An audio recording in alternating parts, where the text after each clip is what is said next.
आज हम लोग सीखेंगे आउटपुट जीएसटी और इनपुट जीएसटी क्या होता है। बहुत इजी है, इम्पॉर्टेंट है और बहुत इंटरेस्टिंग भी है। आउटपुट जीएसटी मीन्स जब सेल होता है, गुड्स जब आउटपुट होता है, आउटपुट होने के टाइम पे हम जो जीएसटी कंज्यूमर से कलेक्ट करेंगे वो होता है आउटपुट जीएसटी। ऐसा नहीं है आउटपुट जीएसटी मतलब हम लोग जीएसटी पे करते हैं वो आउटपुट जीएसटी है। यह कॉन्सेप्ट थोड़ा उल्टा है। आउटपुट जीएसटी मीन्स जब गुड्स हम सेल करेंगे, हमारे अकाउंट से गुड्स आउटपुट हो रहे हैं, तब जब जीएसटी कंज्यूमर से कलेक्ट करेंगे वो होता है आउटपुट जीएसटी। इनपुट जीएसटी क्या होता है? इनपुट जीएसटी मीन्स जब मैं गुड परचेस करते हैं, मतलब मेरा गुड्स जब इनपुट होता है मेरे अकाउंट में, तब जो जीएसटी हम लोग पे करते हैं मेरा सप्लायर को, तो वो होता है इनपुट जीएसटी। तो जीएसटी पेबल कितना होता है? Output GST minus input GST, जितना होगा वो जीएसटी पेबल होगा। अगर आउटपुट जीएसटी ज़्यादा है, इनपुट जीएसटी कम है, तो output GST minus input GST equal to GST payable. अगर इनपुट जीएसटी ज़्यादा है, आउटपुट जीएसटी कम है, तो input GST minus output GST वो होगा जीएसटी क्रेडिट। मतलब हम जितना परचेस किए थे उससे सेल कम हुए थे, इसलिए मेरा जीएसटी क्रेडिट है। जितना जीएसटी में पे किए थे उससे मेरा जीएसटी कवर हो जाता है, जीएसटी टैक्स पेमेंट, तो उसके लिए बाकी जो है जीएसटी क्रेडिट है। और आउटपुट जीएसटी ज़्यादा होगा, मतलब मैं गुड्स सेल करने के टाइम पे अगर टैक्स ज़्यादा कलेक्ट किए, तो उसमें मेरा टैक्स भी ज़्यादा देना पड़ेगा गवर्नमेंट को। तो वो जो डिफरेंस है और जितना मैं टैक्स पे किए, जो डिफरेंस है output GST minus input GST, उसको वो अमाउंट मुझे पे करना पड़ेगा। देखो एग्जांपल के साथ देखते हैं आउटपुट जीएसटी इनपुट जीएसटी। पहले मैं बोले थे अगर जीएसटी कैलकुलेशन करना होगा तो मुझे पहले दो चीज़ देखना पड़ेगा। क्या चीज़ देखना पड़ेगा? एक है ट्रांजेक्शन, मतलब जो तुम्हारा ट्रांजेक्शन का टाइप क्या होता है, लोकल और इंटरस्टेट।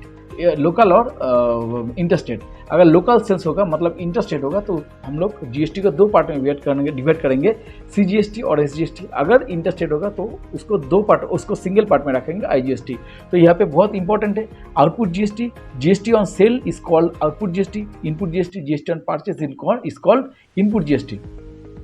तो देखो यहाँ पर GST payable means output GST minus input GST. जो मैं पहले बताया, आउटपुट ज़्यादा होगा मतलब मेरा सेल्स ज़्यादा हुआ, अगर और परचेस कम हुआ तब मुझे टैक्स ज़्यादा पे करना पड़ेगा, तो यहाँ पर जीएसटी पेबल होगा। और क्रेडिट कब होगा? जब input GST greater than output GST होगा। मेरा परचेस ज़्यादा है, सेल्स कम है, तब मेरा इनपुट टैक्स क्रेडिट बैलेंस रहेगा। ठीक है, तो एक एग्जाम्पल के साथ समझते हैं, बहुत ईजी है। एग्जाम्पल के साथ देख लेंगे।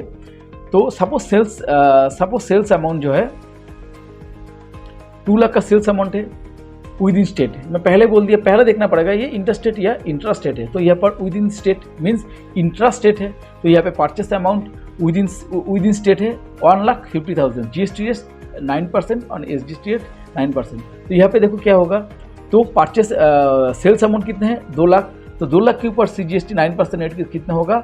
18% और 18% 3,600। तो यहाँ पे जो और इनपुट जीएसटी हम लोग परचेस करने के टाइम पे जो इनपुट जीएसटी मतलब जो टैक्स पे किए तो कितना है? 1.5 लाख परचेस किए तो उसके ऊपर 13,500 हम लोग टैक्स पे किए थे। तो यहाँ पर देखो output GST greater than input GST, तो यहाँ पे सिंपल से होगा जीएसटी पेबल होगा। कितना पेबल होगा?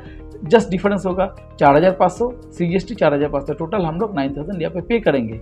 और एक एग्जाम्पल के साथ देखते हैं, तो जीएसटी क्रेडिट कब होगा?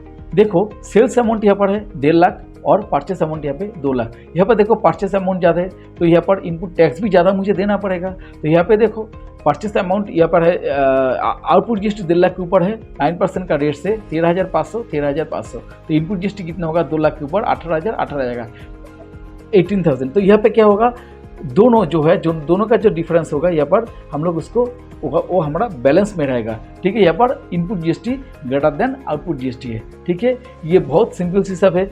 जीएसटी कैलकुलेशन करने का तरीका जानना चाहते हो तो मेरा चैनल को फॉलो करना, ऐसा बहुत सारे इंपॉर्टेंट वीडियो है और यहाँ पर डिटेल कोर्स भी हमारा चैनल में है। चलो, गुड बाय।